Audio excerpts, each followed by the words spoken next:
Hello, everyone. Welcome to Purpose in Parenting. My name is Jessica Israel, and this is a podcast for those of us who have found or are finding our purpose in parenting.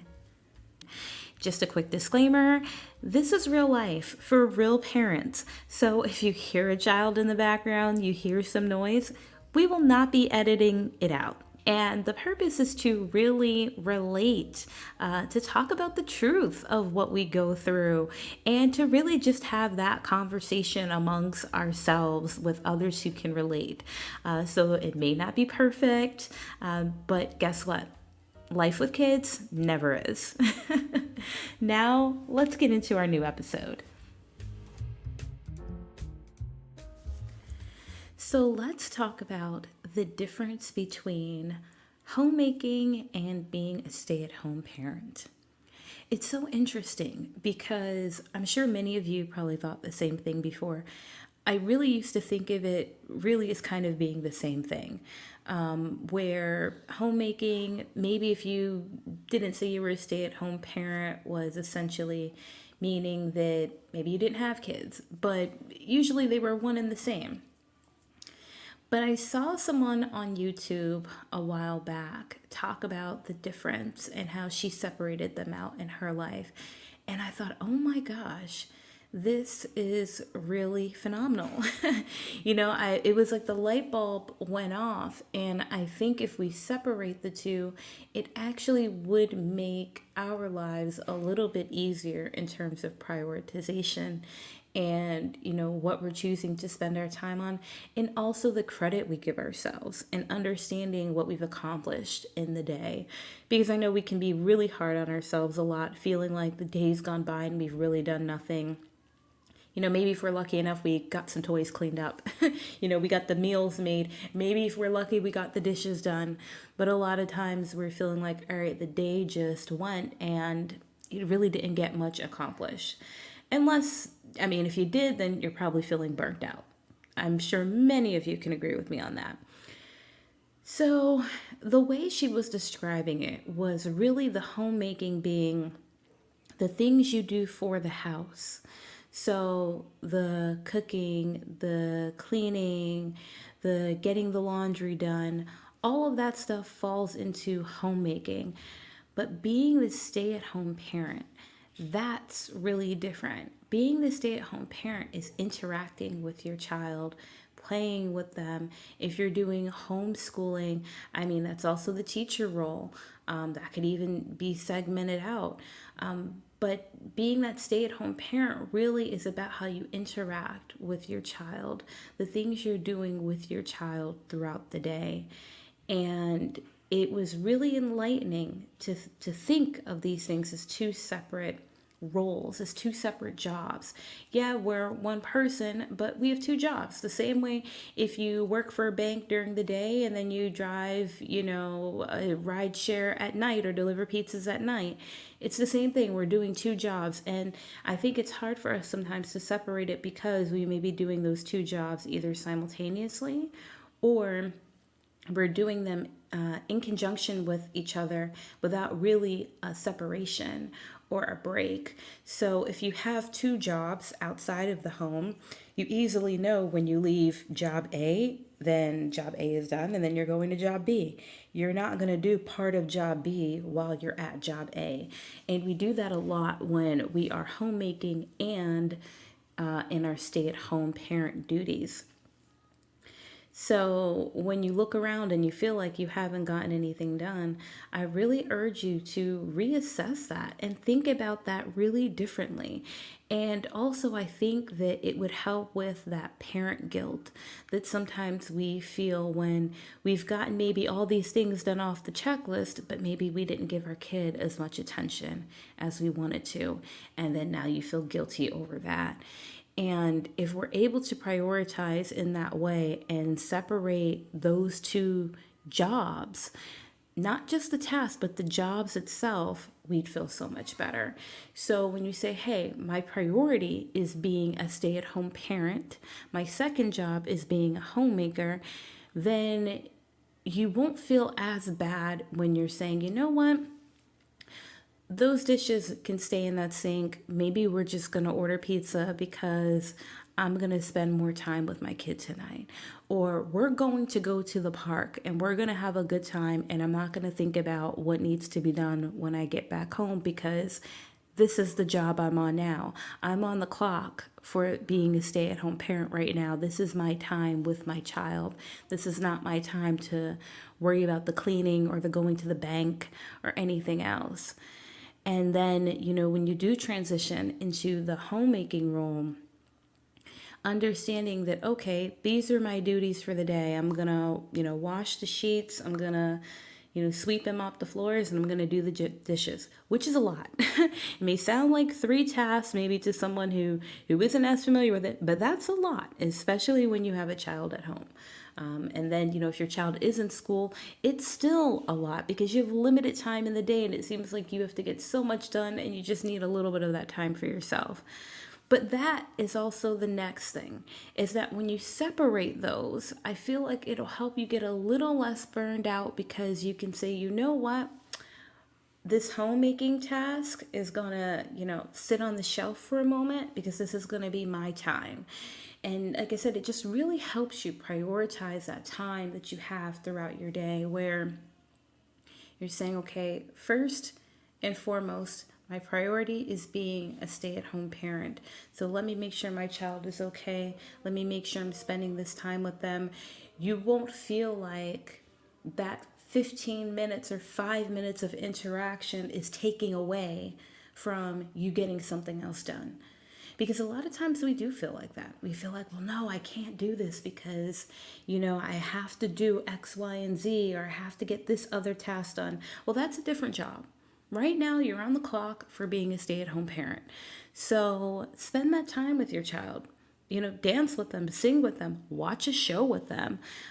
We'll also talk about screen time in another one, as I know that is a big contentious subject for a lot of parents, but we'll definitely get into screen time, the pros and cons, and I think there is a right way to really do it, but we'll get into that in another episode. But yeah, back to just talking about the homemaking versus being a stay at home parent. I think if we really saw it that way, we would give ourselves a lot more grace. It's something that I know has personally helped me. And I have to constantly remind myself, to be honest. Heck, I had to remind myself even before talking about it in this podcast. That's actually really what sparked it for me, is to say, wait a second, this is the priority. It's really hard too because we have so many distractions. A lot of times, we're the ones running the household in many aspects. So it's not just homemaking duties, we're the house manager.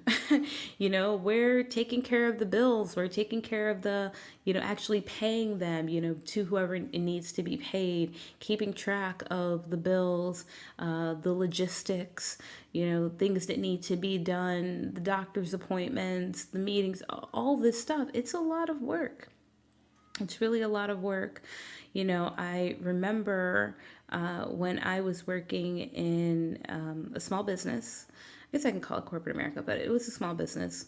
There was a woman who was interviewing, and I actually wanted to hire her. We were interviewing her to be my assistant.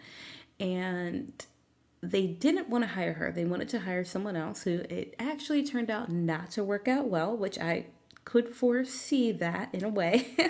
But I really wanted to hire the woman who had been a stay-at-home mom for the past 2 years and was getting back into the office. And everyone was a little bit adverse to that. And I'm like, guys, I don't understand. You realize she's a stay-at-home mom?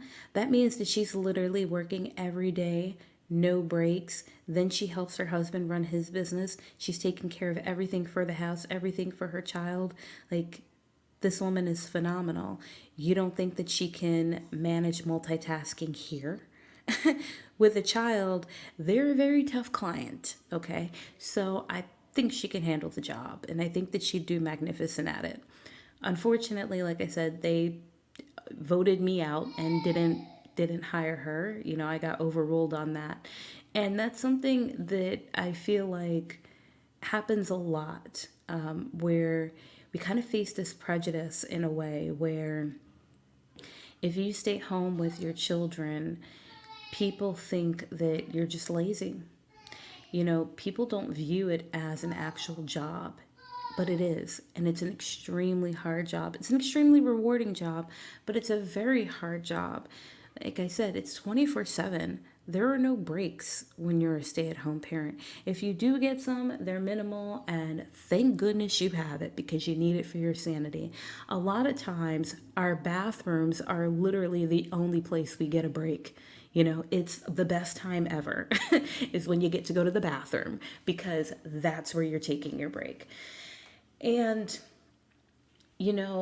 bringing it back to that, because we started off talking about homemaking versus being a stay at home parent, it's also really sad that we can't have that as an objective. Well, we can, but we're looked down upon if we have that as an objective to say, hey, I want to be home with my children. Whether you're a mother or a father, it doesn't matter. You are looked down upon, and it's a shame. I would say it's a little more accepted for women, because there's this idea that a man shouldn't be able to stay home with his children and raise his children, which is odd. We talk about fathers being present, but then when a father wants to be present, he's criticized. It's the most ludicrous thing. But for women too, now we get this backlash, and you would think there would be more acceptance because it's the idea of, all right, women, what we fought for is the freedom to be able to choose whether to go to work or not, to not be told that we can't work. But if we make that choice and say, all right, well, the work I want to do is at home. Again, remember, these are two jobs, being a stay-at-home parent and being a homemaker. So whether that be a housewife or a house husband, that's a job. And we're looked down on it for that. We're looked down as being lazy or not having any ambition. And why is it perceived to not have a lack of ambition for wanting to dedicate your life to crafting another human being? Literally dedicating your life, not just 8 hours a day, punching some numbers just to make someone money, because guess what? When you're taking your last breaths, the last thing you're going to be thinking about is your fourth quarter report, or that you won best salesperson in XYZ year. You're not going to be thinking about that. You're going to be thinking about your family. You're going to be thinking about the moments that you had, maybe the moments that you missed. But that's who you're going to be thinking about. And it's really a shame, and it's a disservice that it's something that is not supported. Stay-at-home parents need to be supported more. And the fact that they aren't shows what I kind of talked about in my previous episode about the parent tax, the lack of value that we put on having a family, that we talk in this society about families as if they're burdens, as if having a child is a burden, as if it's just this thing that is really kind of a problem. I mean, you see these commercials and t-shirts and everything else where the whole premise is getting rid of your child. It's wine time. Get rid of the kid. Oh, thank goodness the kids are back in school. I don't have to deal with them. And it's like, all right, I understand every parent needs a bit of a little break. We're human. We have to, rejuvenate ourselves. But the fact that they make it seem like the children are so unwanted, that's not good for anyone's psyche. That's not good for a child to grow up feeling like they're just a burden, a hassle, this responsibility that is just too much to bear and that just kind of needs to be gotten rid of as quickly as possible. So yeah, that's just something that I wanted to talk about today. Hopefully, it'll spark some discussions. I'd love to hear your thoughts on this, and really to embrace the whole idea of homemaking versus being a stay-at-home parent, because knowing that difference is really important, and being able to organize those tasks that you have under each job is really important too, because I think it'll really help with prioritization, and then it'll really help you feel better too about what you've accomplished during the day. Because even if it's just the fact that you sat down and watched Coco Melon for 4 hours with your kid, you were doing your job. You were being a stay-at-home parent, and that's okay. That was part of the job. So what? You didn't get everything cleaned up. That's homemaking. That's okay. The few tasks didn't get done in that job, but guess what? You made them lunch, you made them breakfast, you did these other things, and give yourself some credit for that. People always say give credit where credit's due. Well, guess what? We deserve a lot of credit. Every day, when your kid is laughing and smiling and happy, give yourself credit. Parents go through a lot. There are a lot of parents who are literally skipping meals so that their child can eat. Don't feel like a failure. Do not feel like a failure if you have to do something like that. Give yourself credit because you are being a good parent. And that is important that you know that and that you recognize that, because we have to take those little wins. Because those little wins are what give us the motivation to move forward and do better. Thank you so much for listening to our podcast today. I really appreciate the support. If you would like to get in touch or stay connected, please visit us on our Twitter or Instagram at Purpose in Parent. Also, if you're interested and would like to send a personal donation, because this is a labor of love, my Cash App is Torah Blessed, TorahBlessed. Thank you again so much for the support, guys, and I really look forward to chatting again next time.